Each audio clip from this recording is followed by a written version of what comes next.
ಸಾಧಾರಣ 10 ಮೀಟ್ರ್ ಉಂಟು. ಟೋಟಲ್ ಸಾಧಾರಣ ಒಂದು 60-65 ಲಕ್ಷ ನೀರು ಹಿಡಿಯುವ ಪ್ಲ್ಯಾನ್ ಇದು.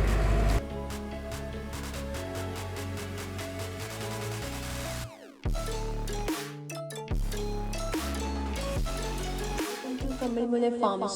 Before starting, if you are not subscribed to our channel, please subscribe and support us. To get notifications on our next videos, please press the bell icon. If you like our video, please press the like button and share with your friends. ಈ ವಿಡಿಯೋದಲ್ಲಿ ನಾವು ಕೃಷಿ ಹೊಂಡ ಹೇಗೆ ಮಾಡೋದು ಅಂತೇಳಿ step by step ತೋರಿಸಿದ್ದೇವೆ. ಆದ್ದರಿಂದ ಯಾರು ಕೂಡ ದಯವಿಟ್ಟು ಸ್ಕಿಪ್ ಮಾಡದೆ ನೋಡಿ. ಜಾಗದ ಸೆಲೆಕ್ಷನ್ ಮಾಡುವಾಗ ಎಲ್ಲಿ ಅನುಕೂಲ ಆಗ್ತದೆ ಅಂತೇಳಿ ಸರಿಯಾಗಿ ನೋಡಿಕೊಳ್ಬೇಕಾಗ್ತದೆ. ಕರೆಂಟ್ ಕನೆಕ್ಷನು ಮತ್ತು ಇರಿಗೇಷನ್ ಮಾಡಲಿಕ್ಕೆ ಬೇಕಾಗುವ ವ್ಯವಸ್ಥೆಗಳು ಅದೆಲ್ಲ ಎಲ್ಲಿ ಇಡ್ಬೋದು ಅಂತೆಲ್ಲ ಪ್ಲ್ಯಾನ್ ಮಾಡಿದರೆ ತುಂಬ ಪ್ರಯೋಜನ ಆಗ್ತದೆ.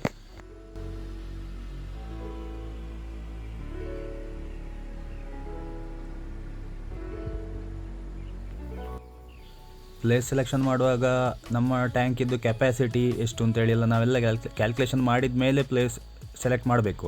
ಅಲ್ಲಿ ಬಂಡೆ ಸಿಗ್ಬೋದಾ, ಅಡಿ ನಮಗೆ ಬೇಕಾದಷ್ಟು ಡೀಪ್ ಮಾಡಲಿಕ್ಕೆ ಆಗ್ತದಾ, ಇದನ್ನೆಲ್ಲ ನಾವೊಂದು ಕ್ಯಾಲ್ಕುಲೇಷನ್ ಮಾಡಿ ಪ್ಲೇಸ್ ಸೆಲೆಕ್ಟ್ ಮಾಡಬೇಕು.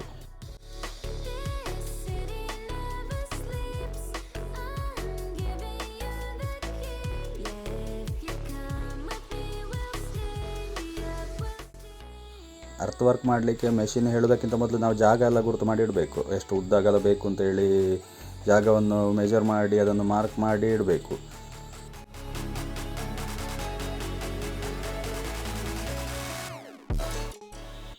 ಪ್ರಪ್ರಥಮವಾಗಿ ನಾವು ಒಂದು ಪ್ಲ್ಯಾನಿಂಗ್ ಮಾಡಿಕೊಳ್ಬೇಕು.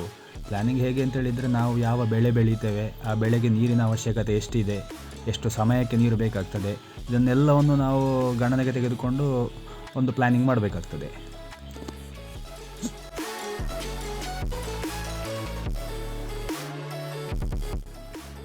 ಹಾಗೆಯೇ ಬೀಳುವ ಮಳೆಯ ಪ್ರಮಾಣ ಇದನ್ನೆಲ್ಲ ನಾವು ನೋಡಿಕೊಳ್ಬೇಕಾಗ್ತದೆ.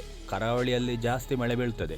ಕರಾವಳಿ ಜಾಸ್ತಿ ಮಳೆ ಬೀಳುವಾಗ ಇದನ್ನು ಸ್ವಲ್ಪ ಡೀಪ್ ಜಾಸ್ತಿ ಮಾಡ್ಬೋದು. ಯಾಕಂದರೆ ಇಲ್ಲಿ ಹರಿಯುವ ನೀರಿರ್ತದೆ, ಅದನ್ನು ನಾವು ತುಂಬಿಸಿಟ್ಟುಕೊಳ್ಬೋದು. ಹಾಗೆ ಬಯಲುಸೀಮೆಯಲ್ಲಿ ಮಳೆ ಬೀಳೋದು ಸ್ವಲ್ಪ ಕಡಿಮೆ ಇರ್ತದೆ, ಹಾಗೆ ತುಂಬ ಡೀಪ್ ಮಾಡಿ ಕೂಡ ಪ್ರಯೋಜನ ಇಲ್ಲ ಅಲ್ಲಿ.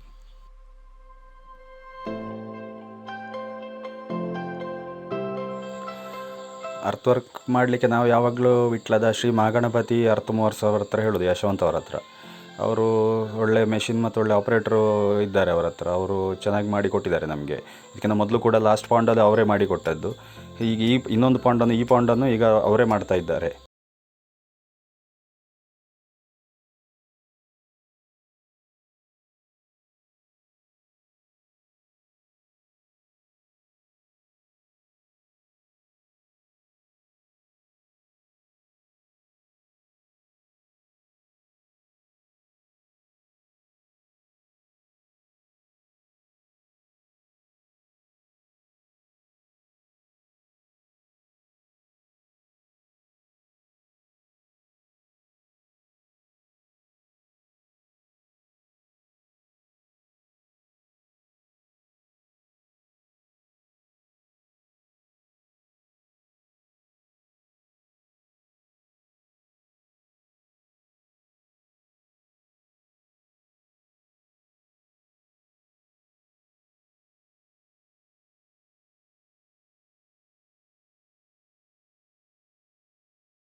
ಕರೆಕ್ಟಾಗಿ ಒಂದು ವಾಟರ್ ಲೆವೆಲ್ ತೆಗಿಬೇಕು. ವಾಟರ್ ಲೆವೆಲ್ ತೆಗೆದು ಒಂದು ಫಿನಿಶಿಂಗ್ ಮಾಡಬೇಕು.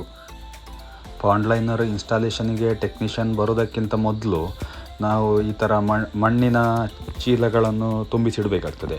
ಇದು ಯಾಕೆ ಅಂತ ಹೇಳಿದರೆ, ಟರ್ಪಲ ಹಾಕಿದ ಮೇಲೆ ಅದರ ಮೇಲೆ ವೆಯ್ಟ್ ಇಡಬೇಕಾಗ್ತದೆ. ಒಂದೇ ಸಲ ನಾವು ಟ್ರೆಂಚ್ ಮಾಡಿ ಅದನ್ನು ಅದರ ಒಳಗಡೆ ಮಣ್ಣಿನೊಳಗಡೆ ತುಂಬಿಸ್ಲಿಕ್ಕೆ ಆಗೋದಿಲ್ಲಲ್ಲ. ಅದಕ್ಕೆ ಅದು ಸೆಟ್ ಆಗುವ ತನಕ ಒಂದು ವೆಯ್ಟ್ ಇಡಲಿಕ್ಕೋಸ್ಕರ ಈ ಮಣ್ಣಿನ ಚೀಲಗಳನ್ನು ಮಾಡಿಟ್ಟರೆ ತುಂಬ ಸುಲಭ ಆಗ್ತದೆ. ಹಾಗೆಯೇ ನಾವು ಈ ಶಾರ್ಪ್ ಎಡ್ಜ್ಗಳು ಇರುವ ಕಲ್ಲುಗಳು ಮತ್ತು ಬೇರುಗಳು ಇದನ್ನೆಲ್ಲ ಇದ್ದರೆ ನಾವು ಅದನ್ನು ತೆಗಿಬೇಕಾಗ್ತದೆ. ಯಾಕಂದರೆ ಟರ್ಪಲಿಗೆ ಅದು ಡ್ಯಾಮೇಜ್ ಮಾಡಬಾರ್ದಲ್ಲ. ಆ ಉದ್ದೇಶಕ್ಕೋಸ್ಕರ ನಾವು ಈ ಥರ ನಾವು ಕ್ಲೀನ್ ಮಾಡಿ ತೆಗಿಬೇಕಾಗ್ತದೆ.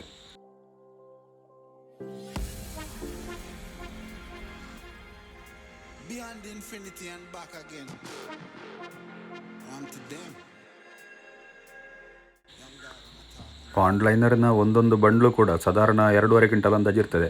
ಅದಕ್ಕೋಸ್ಕರ ನಾವು ಮೆಷಿನಲ್ಲೇ ನಾವು ಅದನ್ನು ಶಿಫ್ಟ್ ಮಾಡೋ ಪ್ಲ್ಯಾನ್ ಮಾಡಿದೆವು.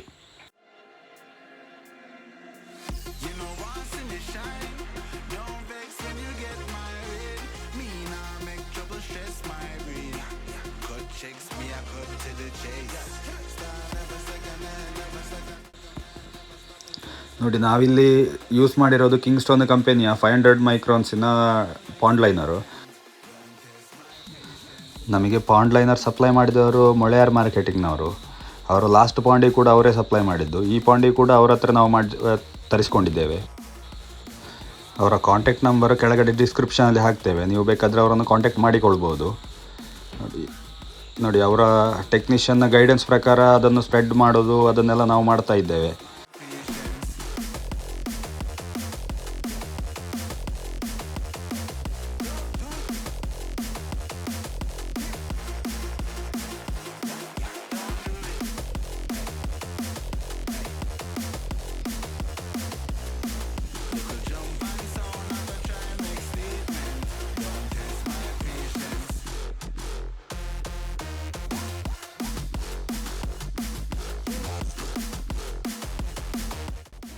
ಈ ಪಾಂಡ್ ಲೈನರನ್ನು ಅವರು ವೆಲ್ಡಿಂಗ್ ಮಾಡೋದೊಂದು ಹೀಟ್ ವೆಲ್ಡ್ ಥರ ಮಾಡ್ತಾರೆ ಅವರು. ಅದಕ್ಕೋಸ್ಕರ ಅವರೊಂದು 5 kV ಜನರೇಟರ್ ಪ್ರೊವೈಡ್ ಮಾಡಲಿಕ್ಕೆ ಹೇಳ್ತಾರೆ. ಅದನ್ನು ನಾವು ಅರೇಂಜ್ ಮಾಡಬೇಕಾಗ್ತದೆ. ಇದು ಹೀಟ್ ವೆಲ್ಡ್ ಆಗಿರುವ ಕಾರಣ ಮಿಡ್ಲಲ್ಲಿ ಕರೆಂಟ್ ಹೋದರೆ ಎಲ್ಲ ಸಮಸ್ಯೆ ಆಗ್ತದೆ ಅಂತ ಹೇಳಿಕೊಂಡು ಅವರು ಜನರೇಟರ್ ಪ್ರೊವೈಡ್ ಮಾಡಲಿಕ್ಕೆ ಹೇಳೋದು.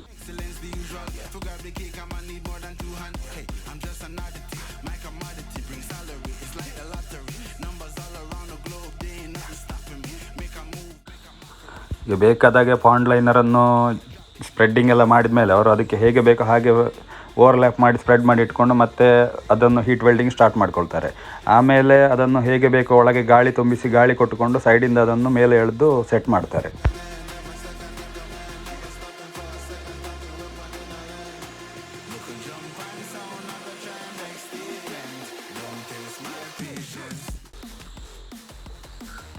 ಇದು ಪಾಂಡ್ ಲೈನರ್ ತುಂಬ ವೆಯ್ಟ್ ಇರೋದ್ರಿಂದ ಇದಕ್ಕೆ ಪ್ಲ್ಯಾನಿಂಗಲ್ಲಿ ಇದನ್ನು ಕೆಲಸ ಮಾಡಬೇಕಾಗ್ತದೆ. ಯಾಕಂದರೆ ಒಳಗೆ ಗಾಳಿ ತುಂಬಿಸಿ ಅದನ್ನು ಎಳೆದುಕೊಂಡೆಲ್ಲ ಸರಿ ಪ್ಲ್ಯಾನಿಂಗಲ್ಲೇ ಮಾಡಬೇಕಾಗ್ತದೆ. ನೋಡಿ, ಗಾಳಿ ತುಂಬಿಸಿ ಎಳಿತಾ ಇದ್ದಾರೆ ಮೇಲೆ.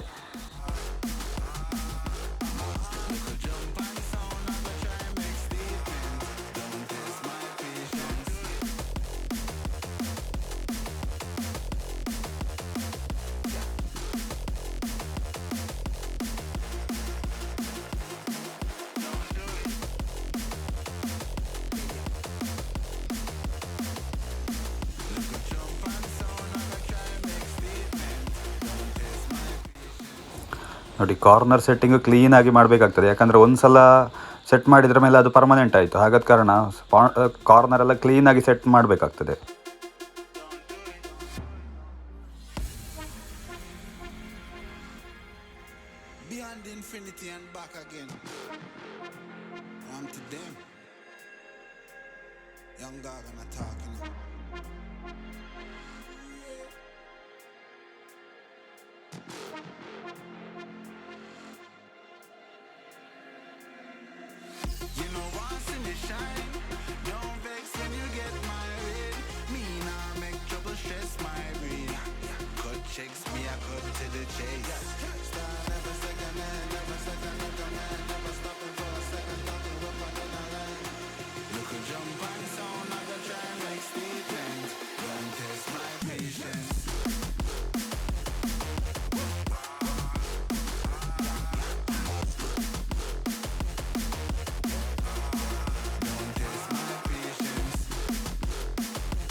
ಅದು ಈ ಪಾಂಡಿನ ಕೆಲಸ ಎಲ್ಲ ಫಿನಿಶ್ ಆದಮೇಲೆ ಈ ಲೇಯಿಂಗು ಪಾಂಡ್ ಲೈನರ್ ಎಲ್ಲ ಸೆಟ್ ಆದಮೇಲೆ ನಾವು ಇಂಪಾರ್ಟೆಂಟಾಗಿ ಮಾಡಬೇಕಾದ್ದು ಫೆನ್ಸಿಂಗು.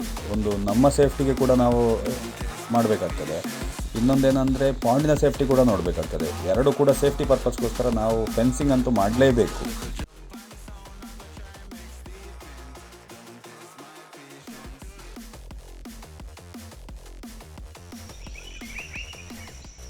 ನಮ್ಮ ವಿಡಿಯೋ ನೋಡಿದ್ದಕ್ಕಾಗಿ ಧನ್ಯವಾದಗಳು.